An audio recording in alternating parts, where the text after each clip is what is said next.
ان سب نے اور بچوں نے اور آپ سب نے مل کر اس پروگرام کو کامیاب کروانے کے لیے اور تھک محنت کی ہے. آپ سب دلی طور پر، یقینی طور پر، حقیقی طور پر مبارکباد کے بھی مستحق ہیں اور شاباش کے بھی مستحق ہیں. اللہ تعالیٰ اسی طرح ہم سب کو آئندہ بھی استقامت کے ساتھ دین کی خدمت کرنے کی توفیق عطا فرمائے اور اللہ تعالیٰ ہم سب کو حاسدوں کے حسد، شریروں کے شر، شیطانوں کے شیطنت سے اللہ تعالیٰ ہم سب کو محفوظ فرمائے.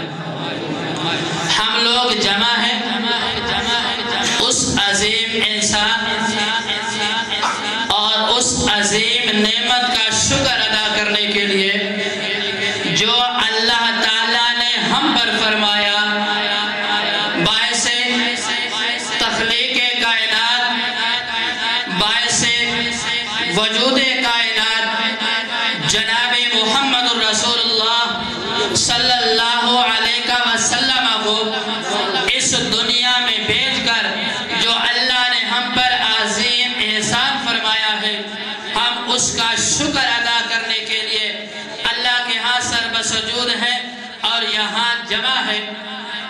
ہم خوش نصیب لوگ ہیں. مسلم شریف میں آتا ہے کہ صحابہ کرام رضوان اللہ علیہ اجمعین مسجد نبوی میں جمع ہے. حضور علیہ السلام تشریف لائے. فرمایا میرے صحابہ کیا کر رہے ہو؟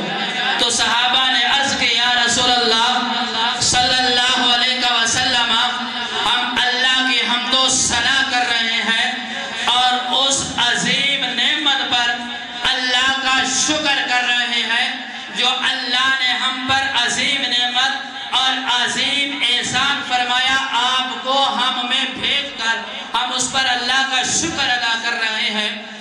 تو رسول اکرم صلی اللہ علیہ وسلم نے فرمایا کہ اے میرے صحابہ، کیا تم اس پر قسم اٹھا سکتے ہو کہ تمہارا اس کے علاوہ کوئی مقصد نہیں ہے؟ تو صحابہ کرام نے فرمایا یا رسول اللہ، ہم اس پر قسم اٹھا سکتے ہیں کہ اس کے علاوہ ہمارا کوئی مقصد نہیں تھا. تو جناب محمد رسول اللہ صلی اللہ علیہ وسلم نے فرمایا کہ میں اپنے حجرہ اقدس میں تشریف فرما دے. جبرائیل امین میرے پاس تشریف لائے اور فرماتے ہیں کہ اللہ تعالیٰ نے اس محفل کو، آپ کے اس بیٹھنے کو بہت ہی زیادہ پسند فرمایا ہے. اللہ تعالیٰ نے اس کو بہت زیادہ پسند فرمایا ہے. اور میرے آقا کی عظمت، سبحان اللہ، میرے آقا کی عظمت کے کیا کہنے ہیں. میں اور آپ آقا پہ درود پڑھتے ہیں. ہم تو مامور ہیں، اللہ کا حکم ہے. فرشتے اللہ کے نبی پہ درود بھیجتے ہیں. فرشتے مامور ہیں. حور و غلمان آقا پہ درود بھیجتے ہیں. وہ مجبور ہے. اللہ کا حکم ہے، اللہ عامر ہے. ہم سب مامور ہیں اور خادم پر لازم ہے مالک کے حکم پہ عمل کرے. ہم مجبور ہیں کیونکہ ہم مخلوق ہیں. ہم مجبور ہیں کہ ہم مخلوق ہیں. اللہ کا حکم ہے. دنیا کا ذرہ ذرہ آقا کی تعریف کرتا ہے کیونکہ مجبور ہے، مامور ہے، مخلوق ہے. خالق کا حکم ہے. دنیا کا ذرہ ذرہ آقا کی تعریف کر رہا ہے. لیکن میں قربان جاؤں آقا کی عظمت پہ. ہم تو آقا پہ درود بھیجتے ہیں، ہمیں تو حکم ہے. لیکن وہ رب ذوالجلال جو خالق ہے، مخلوق نہیں ہے. وہ عامر ہے، معمور نہیں ہے. وہ غفار ہے، مغفور نہیں ہے. وہ جبار ہے، مجبور نہیں ہے. لیکن میں قربان جاؤں وہ رب بھی میرے آقا پہ درود بھیج رہا ہے. وہ رب بھی میرے آقا پہ درود بھیج رہا ہے. میں قربان نہ جاؤں اس آقا کی عظمت پہ. کل جب دنیا صفحہ ہستی سے مٹ جائے گی، دنیا کا نام و نشان ختم ہو جائے گا، وہ میرے رب کی ذات باقی ہوگی اور میرے آقا کی عظمت باقی ہوگی اور میرے آقا کی ذات پہ درود پڑا جاتا رہے گا. جب قیامت آ جائے گی، قیامت کے بعد سارے اعمال کا دروازہ بند ہو جائے گا. لیکن یہ درود والی جو عبادت ہے، یہ قیامت کے بعد بھی جاری رہے گی۔ لیکن افسوس، صد افسوس، مختصر کرتا ہوں، قبلہ کاری صاحب تشریف فرما ہے، میں زیادہ دیر ان کے اور آپ کے درمیان حائل نہیں ہونا چاہتا۔ آج 1400 سال گزرنے کے بعد یہ سازشیں تو روز اول سے شروع ہے، لیکن آج آئے روز آقا علیہ السلام کے ناموس پر حملہ ہوتا ہے۔ ہم مسلمان ہیں، ہم کہتے ہیں مجبور ہیں، کچھ کر نہیں سکتے۔ جب بندہ اللہ اور اللہ کے رسول کی محبت میں حد کو کراس کر دیتا ہے، آگے نکل جاتا ہے، جب وہ سمجھتا ہے مجھے دنیا میں کوئی راستہ نظر نہیں آ رہا، میں کیا کروں، لیکن وہ ایک قدم اٹھا لیتا ہے۔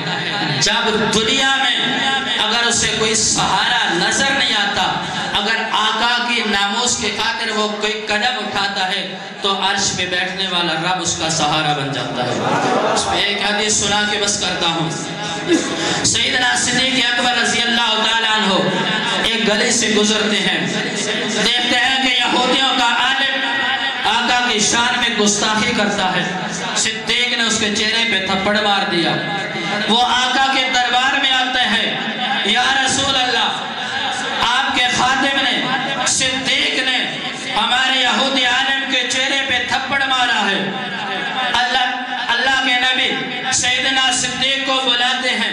سیدنا صدیق آقا علیہ السلام کے دربار میں حاضر ہوتے ہیں۔ صدیق یہودی کے چہرے پہ تھپڑ مارا ہے، یا رسول اللہ، ہاں منصب صداقت پہ فائز ہو، صدیق ہو، سچ کہوں گا، یہودی کے چہرے پہ تھپڑ مارا ہے، کیوں مارا ہے؟ یا رسول اللہ، آپ کی شان میں گستاخی کی ہے، مجھ سے برداشت نہ ہوا، میں نے اس کے چہرے پہ تھپڑ مارا۔ فرمایا صدیق تیرے پاس کوئی گواہ بھی ہے؟ یا رسول اللہ، اس وقت یا یہودی دیکھ رہے تھے، یا میں صدیق تھا، یا رب پہ بیٹھنے والا، یا عرش پہ بیٹھنے والا میرا رب دیکھ رہا تھا۔ یہ یہودی ہیں، یہ تو میرے حق میں گواہی نہیں دیں گے، اللہ کے علاوہ میرا کوئی گواہ نہیں ہے۔ رسول اکرم صلی اللہ علیہ وسلم نے فرمایا، اے صدیق، یا تو گواہ لیا، یا یہ یہودی تیرے چہرے پہ تھپڑ مارے گا۔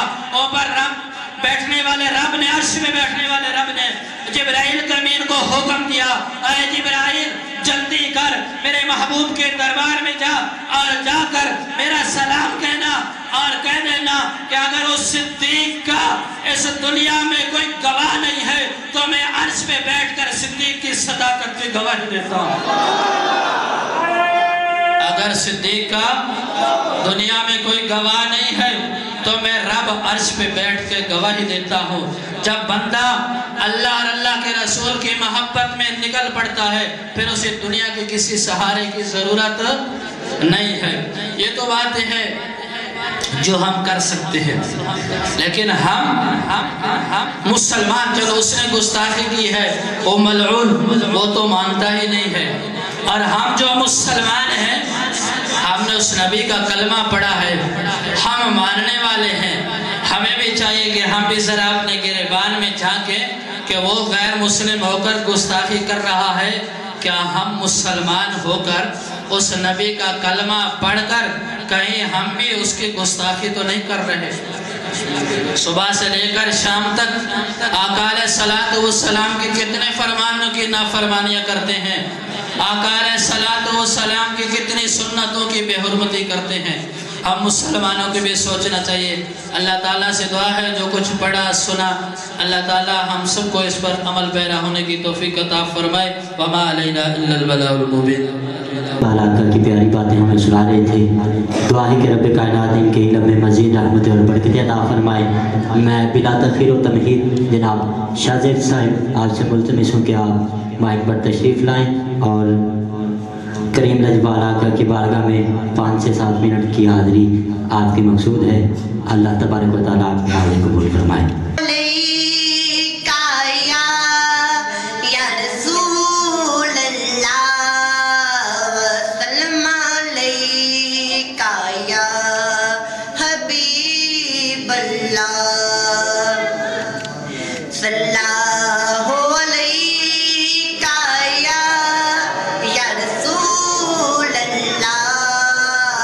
وسلم علیکہ